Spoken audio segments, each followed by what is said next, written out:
దేవునికి స్తోత్రం. నేటి ఉదయకాల వాక్య సందేశం వింటున్నటువంటి ప్రియమైన దేవుని బిడ్డలారా, మీకందరికీ మన ప్రభు రక్షకుడైన యేసుక్రీస్తు నామం పేరిట నా యొక్క వందనములు తెలియజేస్తుంటున్నాను.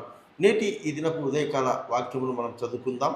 హెబ్రీయులకు రాసినటువంటి పత్రిక 3వ అధ్యాయము 5వ వాక్యం.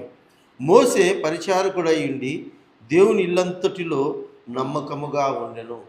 ఇక్కడ భక్తుడైనటువంటి దేవుని దాసుడైనటువంటి మోషేను గూర్చి సాక్షాత్తు దేవాది దేవుడే ఆయన గూర్చి ఈ మాట పలుకుతుంటున్నాడండి. మోసే దేవుని ఇల్లంతటిలో కూడా నమ్మకముగా పనిచేసినట్టుగా చెప్తుంటున్నాడు.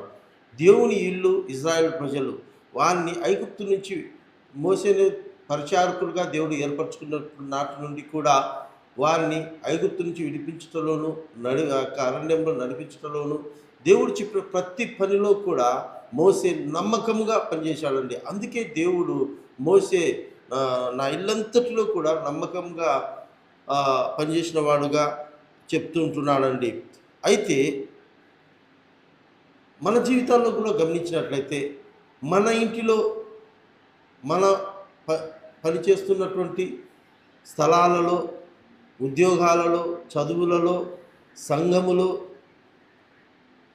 సహవాసాలలో, స్నేహితులలో మనం ఎలాంటి సాక్ష్యాన్ని మనం కలిగి ఉన్నాం? మన గురించి ఇలాంటి సాక్ష్యాన్ని దేవుడు మన గురించి చెప్పగలడా? మనము ఒకసారి ఆలోచన చేసుకోవాలి. ఉదయకాల సమయంలో మోసేను గమనించినట్లయితే దేవుని ఇల్లంతటిలో నమ్మకంగా పనిచేశాడండి. ఈరోజు అందరం పరిచారకులమే, అందరం ఆయా పనుల నిమిత్తమై ఏర్పరచబడిన వాళ్ళమే. అయితే మనకు అప్పగింపబడిలో మనం ఎంత నమ్మకంగా పనిచేస్తూ ఉంటున్నాం అనేది మనం ఒకసారి ఆలోచన చేసుకోవాలండి. మనము కూడా ఒకవేళ నమ్మకమైనటువంటి జీవితం లేకపోతే, నమ్మకమైనటువంటి సాక్ష్యం లేకపోతే, నమ్మకమైనటువంటి సహవాసము లేకపోతే, నమ్మకమైనటువంటి పద్ధతులు లేకపోతే, ఈ ఉదయకాల సమయంలో మనం సరి చేసుకుంటూ దేవుడు మోసే ద్వారా మనకు ఈ మాటలు జ్ఞాపకం చేస్తుంటున్నాడు.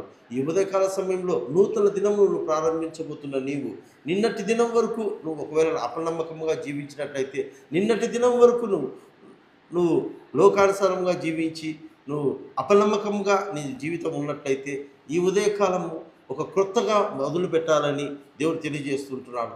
దేవుని దృష్టిలో మనం నమ్మకముగా ఉండేవారముగా మనం కనపడాలండి. అప్పుడు దేవుడు మనము ఏమి ఆశించినా కానీ దేవుడు వాటన్నిటిని కూడా మనకు అనుగ్రహిస్తాడు. కనుక ఈ ఉదయకాలంలో పరిశుద్ధాత్మ దేవుడు మనకందరికీ నమ్మకమైన సాక్ష్య జీవితాన్ని కలిగినటకు సహాయం చేయునుగాక.